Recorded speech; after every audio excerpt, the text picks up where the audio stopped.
Now, at no stage have we ever said that doing these things is just a simple dawdle in the park. There's a lot of considerations with taking on any build at all, and small homes are no different to that. So the best thing we can do is be forearmed, know where there might be pitfalls and know where to go to get the answer to whatever peculiarity of planning or regulations turns up in our path. Be enthusiastic about the product you're wanting to do. Our third speaker for this afternoon is Natalie Allan. She has vast experience in all aspects of building, real estate, planning, town planning, and knows how to navigate the sorts of rules and regulations that turn up in council settings in particular. While she's not a local to Wingecarribee, she knows about Wingecarribee, about Shoalhaven, about Wollongong, and all of the surrounding areas. So if you're from somewhere else, don't think that this is just a Robertson-centric affair. It's not. So I'd like to welcome to the lectern Natalie Allan, of Operations Manager at MM&J office in Nowra. Welcome, Natalie. Hello, everyone. I thought I'd start off with explaining what a town planner is, because if I go out to dinner parties and say I'm a town planner, I invariably get, oh, or do you plan towns? A town planner basically is a consultant. So town planning is quite broad. So you've got your council planners that you deal with, and then you've got your consultant planners who help everyone get together and go into the council system. I'm a consultant planner, and essentially planners, so we know lots about everything, whether it's bushfire, effluent systems, passive houses, flooding, engineering. We understand and speak to those consultants all day, every day, so we understand enough to have a decent conversation, enough to relay that back to our clients, and then we also pull that into the planning framework and understand legislation. It's a really interesting profession, and there's not enough of us. That's one of the reasons why you see councils delayed so heavily, because there's just not enough planners in the world. Essentially, if you think of a planner like a builder on a building site, the builder is directing the electrician and the plumber. A planner is the one who pulls everything together from your different consultants that you need to get applications and get development done, and then we pull that legislation piece into it as well. So that's what a planner does, that's what I do. I've worked in the industry for something like 23, 24 years. Initially started with Neville and Lawson and Jen, and I've worked right across the industry. I've worked as a consultant to councils, I've worked as a private planner, I've worked in real estate, in development, I work in the community housing space, so I've kind of done a bit of everything. I've also run a design and drafting company. So I've got a pretty broad knowledge. If you have any questions later, I'd be happy to take them. For those of you who aren't planners, which I'm assuming is everyone else in this room, if you were trying to navigate the New South Wales planning system, it's a little bit like trying to do a 1,000-piece jigsaw without seeing the picture on the box first. It's basically impossible. You will start to look at the legislation and you think you understand something, and you'll quickly realise that it just doesn't make any sense. The problem is planning is not logical. The quicker that you understand that and not try and make sense of it, the easier life will be. If you put logic and fact against the New South Wales planning system, all you do is drive yourself crazy. So that's my preface. I was engaged by Shoalhaven Council to do some work to simplify their planning aspect of their website. The well-meaning IT team brought me in and said, can you just make a flowchart of planning so everyone can understand it? It was myself and 3 other planners in the room. 2 of them just walked out. The rest of us couldn't stop laughing for 15 minutes. What I'm going to do today, and it's no mean feat, I'm going to try and explain as best I can how to understand the planning system, particularly in relation to tiny homes, which are secondary dwellings. Okay, so as opposed to tiny homes that are caravans, which is what Lawson's covered off on. The keys to understanding the New South Wales planning system Zoning, definitions and permissibility. If you can get your head around those three things, you'll leave the room knowing a bit more than you did. Not saying you're going to completely understand planning because it's not logical, but this will give you a really good grounding. I'm also going to touch on the different types of approval that you can go through as well. Starting with zoning, you might have heard Lawson refer to things like R1, R2, RU5, the C zones. Everything in New South Wales has a zone applied to it, and some properties have more than one zone. Basically, it's a spatial map of the entire state that defines different areas which have different codes, like R1, R2, and in those different zones you can do different things. Your property has a zoning, and there's a really easy map you can go to. If you type in spatial viewer or e-viewer or planning portal, it will come up, and it's as simple as popping your property address in and it will tell you your zone. Always start with zoning because that doesn't change. Again, planning system, not simple, but every council will use the same zonings. So for example, R2, which is low density residential, but every council will have slightly different things that are allowed in the R2 zone. So if you see something in Wollongong that says in the R2 zone I can do this, it doesn't necessarily mean in Wingecarribee you can do it. So each council has its own. They're pretty much the same. You're not going to get a brothel in an R2 zone, but you might have different housing that's similar.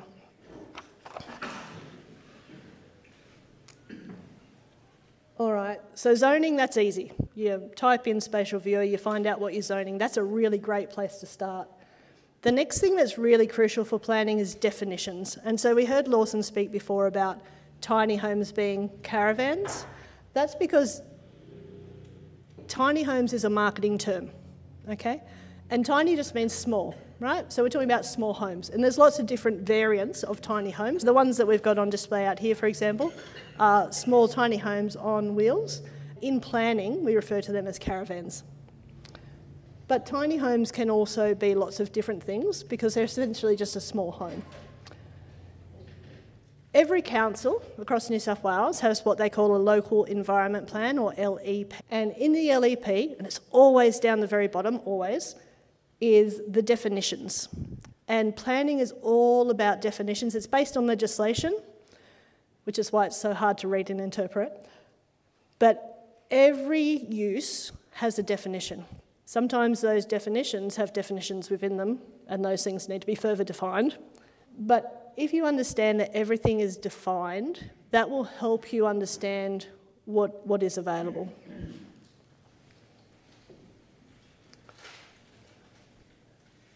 Tiny homes, as I said, can be a few different things. We've talked about caravans before, which are the ones on the wheels, but quite often we will have marketers advertise tiny homes, which are actually secondary dwellings. Has anyone heard the term granny flat? Yeah? So granny flat, you're all familiar with, you can picture what that looks like. A granny flat is not a planning term, the planning term is secondary dwelling. If you look at secondary dwelling, the definition, a secondary dwelling means a self-contained dwelling that is established in conjunction with another dwelling, the principal dwelling, and is on the same lot of land and is located within, attached or separate to that principal dwelling. So if you've got a house, you can put a secondary dwelling on that same block of land, okay? Now it has to be self-contained, because you saw that definition. Self-contained is within the definition, and self-contained means that it has to have a bathroom, a laundry, a kitchen. So if we think about our caravans out the back here, they're not self-contained because they don't have all of those things in place. But a secondary dwelling is a really easy way to add to our housing stock and to bring that 1 and 2 bedroom product into your area. So if you've got enough room on your property for a granny flat or a secondary dwelling, you can move into it and rent out your house. If you're looking to downsize or you practice downsize, you can build that secondary dwelling, which can be 2 or 3 bedrooms comfortably, and rent out your house for more money and top up your pension. you can bring family members in, you can rent it on the private market, you can Airbnb it. It's a fairly simple way to bring that infill housing into the space because your land is already serviced and you are going to generate a return. In terms of getting finance, the bank will look at that positively because you've got a potential income source.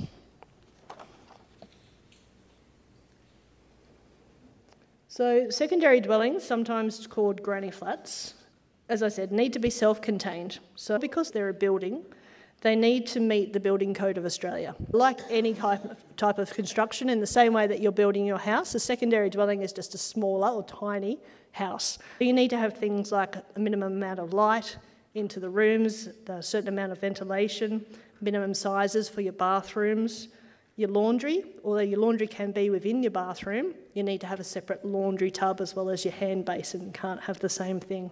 So there's a few different controls there, but there's lots of good examples of secondary dwellings that are cute, tiny and small, but still big enough like the Greenie flat to house your family. The images on the screen there are from Granny Flat Solutions, who have got display out here at the moment and do secondary dwellings as well, just in case Wally's here and he realises I ripped off his pictures. So tiny homes, it's a marketing term. As a planner, I hear tiny homes on the news all the time and I cringe because people get mixed up very easily because it's used interchangeably. Yeah? You hear tiny home, you think one thing, but they're talking about something else. My key take-home message would be tiny homes is not a planning use, but it can be lots of different things. If you're looking to understand tiny homes or research them or purchase, ask that seller or retailer or manufacturer what it is in planning terms. Is it a caravan? Is it a secondary dwelling, or is it something else? Because depending on your zoning and what's permissible, the outcomes will be very, very different. As an example, I've had clients who've purchased a tiny home thinking they could put it in as a secondary dwelling and get council approval, but it wasn't self-contained, so it can't meet the definition of a secondary dwelling, and then they're left with a very pretty caravan. So always ask the person selling you a tiny home what it is in planning terms.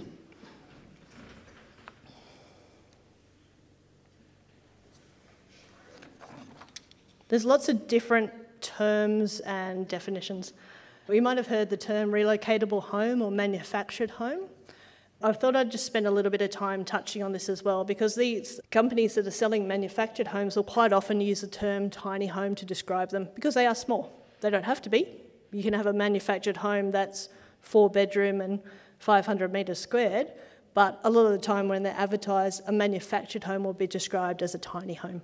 So as opposed to a caravan, a manufactured home is self-contained, so it could meet the definition of a secondary dwelling. And a manufactured home, like its name implies, is manufactured off-site in a factory, and then it is installed on your property. Okay, so it's not a caravan on wheels that's driven in, it's built somewhere else and it's installed into your land. Planning, complicated, not logical, keep that in mind. When you're doing a manufactured home, it's a completely different planning process to if you are building a secondary dwelling, and I'll touch on that in a little while. The key thing to remember that manufactured homes, they're not caravans by definition, they are self-contained, and they have to be built in one or more major sections, which is a term that is further defined. So always come back to your definitions.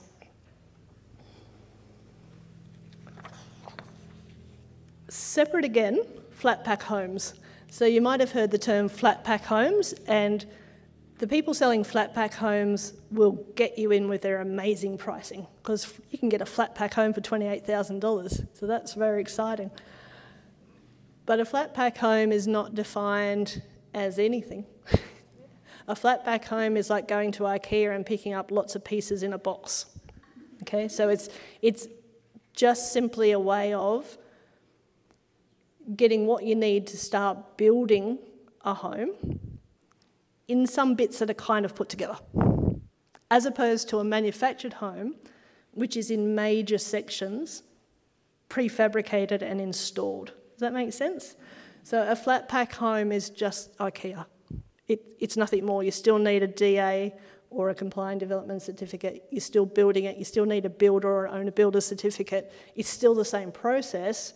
You're just buying bits that are kind of put together. Yeah?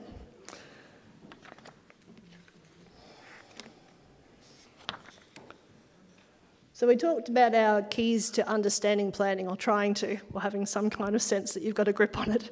Zoning, that's easy. Everyone's got a zone. You know what it is. It's easy to look up. Definitions, always, always, always go to your definitions. If you're doing anything with planning, go to your definitions and define the words in your definition. And if you're not sure, ask a planner. The third part around planning is permissibility. And as we said, in each of those different zones, once you've defined your use, there are different things in different council areas that are permissible, and there are different things that are prohibited. For example, brothels in residential zones, and for good reason. With permissibility, as I said, there's permitted with consent, which means you need a level of approval, and there are things that are prohibited.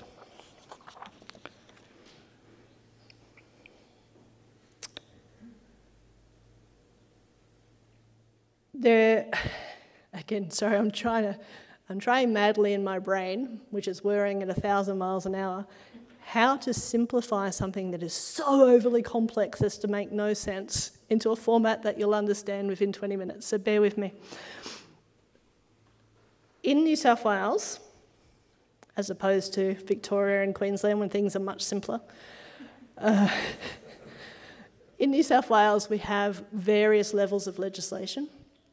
So we have a state environment planning policy, which is a state code, which is the same across the entire state, and it's black and white.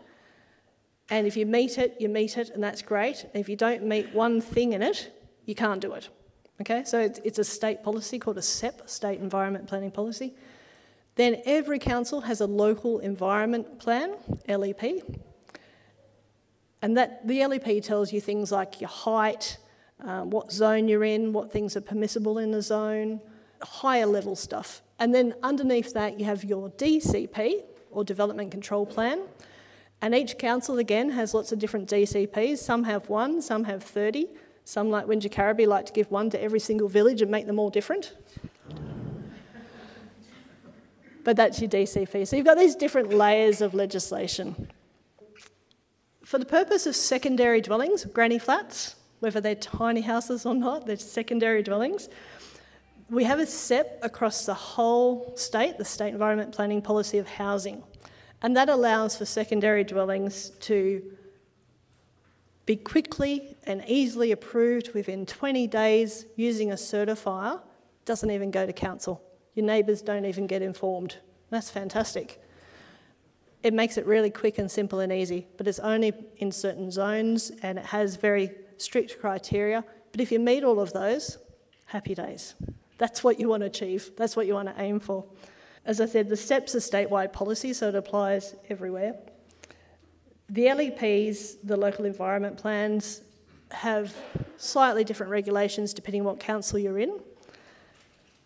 But again, planning, not logical. If your council has an LEP that says something can't be done, but the SEP says it can, SEP wins. It's a higher level planning. Again, not logical, not sensical. As I alluded to just before, there's different types of planning approval you can gain. And like Lawson talked about, caravans are under different pieces of legislation, and depending on how you're using them, so whether it's for agritourism, like farm stay, or whether it's just to house a family member on a block of land that you own and you own the caravan and a family member's going in, or if you're doing a short-term rental accommodation, that's one thing. If we're doing secondary dwellings or granny flats, then we can get approval through the SEP housing as complying development. So we just tick every box. As long as we tick every box, 30-day approval, 21-day approval, depending on your certifier, very simple. If we can't meet that code, then we need to do a development application to council. And a development application is exhibited publicly. People can have a say on it. We need to meet all of the LEP controls, the local environment plan, all of the development control plan, DCP controls. We need to submit lots more information. It's a subjective merit-based assessment by the council planner, who might decide he doesn't like it. It's a long process, and because of that length of time, it also adds more cost and complexity. Remember how I talked about manufactured homes and how they're installed rather than built on the ground like a normal home? Just to mix it up a bit and make it more complicated, if you're going to install a manufactured home, you need to get a Section 68 approval, the same approval that we use for effluent management systems. So we get the Section 68 to install the manufactured home, but then I need a DA for the use as a secondary dwelling. So I have to run 2 applications concurrently at the same time and try and get the council planners to talk to each other because they're different teams. It's really confusing, isn't it? If you can do complying development, you definitely want to do that. Much, much simpler. So planning approvals, a couple of different pathways for secondary dwellings. My sage advice is always, always assume that you need planning advice until you can prove that you don't. So as a consultant planner, particularly over the last 12 months as the planning system has gotten more and more overly complex and complicated, I think I'm probably making about 70% of my consultant income from what we've termed compliance fatigue, where it's so onerous to comply with all of the regulations that people are just doing things anyway, or they're skipping part of the process and moving forward. Unfortunately, with planning, because it is a legislative control, if you don't follow the pathway, as onerous and stupid as it is, if you don't follow that pathway, you end up in the unauthorised workspace. And as a consultant planner, that's great. I make a lot of money out of that. But as a homeowner, you don't want to end up there because you effectively have to retrospectively prove, which is very difficult to do, to the council's satisfaction, and they can be a bit sticky with it, that you've followed all of the right process, and then there's no guarantee that you come out with the outcome you need and you may need to demolish. So, as complicated and unwieldy as the planning system is, my advice is always assume that you do need that planning approval until you can prove that you don't. And there are certain things you can do as exempt development, and Lawson alluded to some of those, like installing a caravan on your own block of land, for example, for use of a family member. So that's what we call exempt development. It doesn't need planning approval, but you should always assume that you do until you've been told you can't. So, development applications. The classic saying is consistency is key. Nope. With secondary dwellings, so we're talking about granny flats in this instance, each council's LEP will have different permissible uses in different zones, and as I said, they're mostly the same, but a little bit different sometimes. So you always want to look at your particular council. And in the Wingecarribee, you can put secondary dwellings in quite a few locations. So R2, R5, RU1, RU2, RU4, C3, C4 and E1. So you've got lots of options to put those secondary dwellings in, but each council will have slightly different controls. So you're probably familiar with granny flats or secondary dwellings being 60 square metres. That's the thing that everyone hears all the time. And for 60 square metres, you can get a decent home with 2 decent bedrooms, and it's quite comfortable for 2 people to live in. It's no different to living in an apartment, really. But there's a little clause in each council's LEP, which is clause 5.49. And under clause 5.4, depending on what council you're in, you can build your secondary dwelling up to 60 square metres or a percentage of your main dwelling. Now, if you're in Kiama, you can build that up to 100% of your main dwelling. So you effectively end up with 2 houses the same size. Yeah? In the Wingecarribee, 33%. So if you've got a big house, you can have a big secondary dwelling. But you'll probably find that the 60 square metres is the higher figure, so that's where you'll be capped out at. Now, yeah, so Shoalhaven is, from memory, 67%. Yeah, I'm pretty sure. I'll check that. So different councils, different areas. One thing to be aware of too with secondary dwellings is you can't subdivide a secondary dwelling, okay? And if you have 2 houses already on your property and you want to put a secondary dwelling in, you can't, because that's not 2, that's multi-dwelling. So it all comes back to those definitions. So if you've got 1 dwelling, 1 house, you can put a secondary dwelling. If you've already got 2 houses, that's a dual occupancy. If you've got 2 and you want to do another one, that's multi-dwelling. So everything is defined and different rules apply. In Kiama, for example, if you were going to do a secondary dwelling and you've got 1 house and you can do one to the same size, you might as well do a dual occupancy, which is 2 houses, because then you could subdivide them potentially depending on your lot size. If you've got a dwelling and a secondary dwelling, you can't ever subdivide that. Okay, so you can't sell that off or strata it or give it to someone else. It's built in conjunction with your main dwelling. It's completely separate and it's self-contained, but it can't be separated on title. So that's something to be aware of. Apart from the LEP clause, which changes potentially the size of what you can build for your secondary dwelling, each council will have a DCP or Development Control Plan, which will outline the things that you need to do. And each council is slightly different, once again, and depending on what village you're in, those controls might be slightly different again. So quite often we see things like in the rural zone that your secondary dwelling has to be within 50 metres of the main dwelling. So you can't have one over here on this part of the property and another over there. It needs to be somewhat connected within 50 metres. They might, like Andy spoke about, we might have things like meeting the character, so adding a veranda. We might have restrictions on the colour of the roof. These are the DCP controls, Development Control Plan, that are very specific to the area you live in. In saying that, the Development Control Plans are guidelines, and you can put a variation in as long as you're meeting the objectives of what council is trying to achieve. You can vary those things. So, for example, in Kiama, there's a DCP control that applies to every residential building that says you can't have a very light roof. I don't know why, but it references a document that no longer exists in its objectives, and it also goes against good solar absorbency practices. And so for every single application I put in at Kiama, I copy and paste my variation to the DCP control and it gets ticked off. Unfortunately, when they updated the DCP, they didn't figure that out and change it, so we're still doing that process. Planning.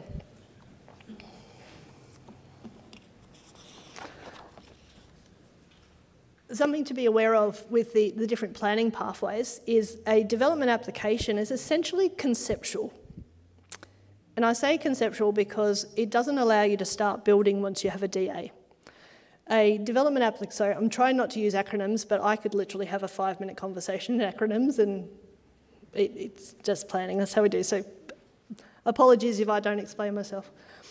A development application gives you approval of the type of development and location, and the council will issue conditions of consent. And those conditions of consent then require you to get a construction certificate, which is another level of approval, before you can start building. So that's something to be aware of. And council can condition various things at that point to make sure that you get extra studies or do additional work or get more engineering or look after your septic system, for example. As opposed to complying development, our quick, short 21-day state policy, complying development is all in one. So once you've got that CDC or complying development approval, you can start. At that point, you give your neighbours 48 hours notice. That's the first they've heard of it, because you don't have any public exhibition, and off you go.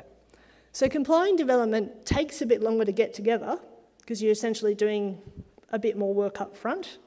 But as long as you meet all of those controls and tick those boxes, you're ready to start. So secondary dwellings as compliant development is your preferred pathway. Getting a DA just means you've got 2 stages. When we lodge development applications, as opposed to complying development, the amount of paperwork is much different. So complying development, because it's a checklist, because it's state-led, and you have to meet those controls, you're basically just showing you meet those controls, you hand it over to the certifier, they tell you if you need something else, and off you go. With a development application to council, we need to basically tell them everything. You might have heard the term Statement of Environmental Effects, or SEE. A Statement of Environmental Effects, contrary to its name, is not all about the environment, because it's planning. It just doesn't make sense. But the Statement of Environmental Effects is essentially a document generally prepared by a planner. You used to be able to do it yourself, but now it's too complicated. That covers all of the legislation pieces and shows how you comply with everything. I was speaking to someone earlier about the complexities of the planning system and how much it's changed as we try to fix it. I used to, back in the day, 10 years ago, whip out an SEE. It would take me maybe 2 hours at the most to run through the legislation and assess it. I did one the other day for a secondary dwelling in Wingecarribee. It took me 2 full days to go through every piece of legislation and every DCP control. And I think I got up to something like 48 pages. If you can do complying development, you want to do complying development. Now, I don't want to bag out council, because I know a lot of planners who work in council and they're good people and they're working in a stupid system. It's the planning system that's broken, not the council. There's good and bad people in every industry. Working in the development industry, I can tell you some really good people doing great things, and there's also some not so much. Same at council. The thing to remember is we're all hamstrung with this same legislation. So whether it's the homeowners and the landowners, or the consultant planners, or the council planners, we're all trying to work in a system that's broken and broke. There's no money to fix it. And it's based on an antiquated legislative act. I was 4 years old when it was introduced, a bit older than that now. And consistently over that period of time, they've added and added and added more SEPs and added biodiversity controls and bushfire controls and flooding controls and DCP controls, and we've just added on to this big mess, which makes everything a bit more complicated to go through. So complying development is your friend. If you can make complying development work, you absolutely want to start with that. If you do need to do a DA, if you're compliant, there's no reason why that won't go through quite readily to council. It just takes a bit of time and a bit more effort to pull it together. And to the cost factor as well, the amount of time that your consultants are spending is adding to the cost of the housing, unfortunately, because time is money.